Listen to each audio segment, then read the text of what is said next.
On se demande simplement quel sera le prochain virus qui va partir pour un tour du monde, sachant qu'il y a pas mal de candidats qui ont déjà été répertoriés.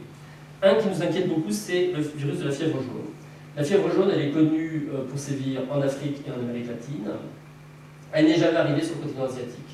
Et pourtant, un Aedes aegypti qui transmet la fièvre jaune est très présent. Comme vous le savez, il y a beaucoup plus de liens aujourd'hui entre la Chine et l'Afrique qu'il y en avait il y a encore que 20 ans.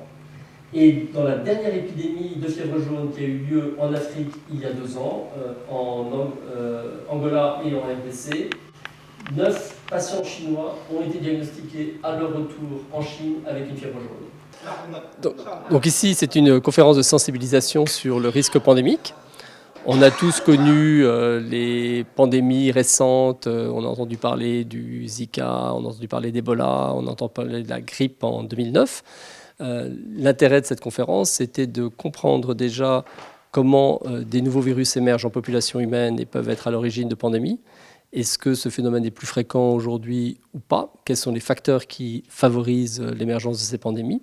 Et nous avons aussi réfléchi à quels sont les nouveaux moyens dont on dispose aujourd'hui pour faire face à ces épidémies. L'approche catalogue est peut-être pas pour moi la plus pertinente. Ce qu'on peut dire aujourd'hui, c'est qu'on a toujours été des moteurs de recherche de mots-clés sur Internet. Il y en a un qui a été développé par les Canadiens, GFIN, qui est opérationnel depuis très longtemps. ما تنساش تابونا في لاشين وتأكتيفي الجرس باش يوصلك جديد الفيديوهات من هيث بريس.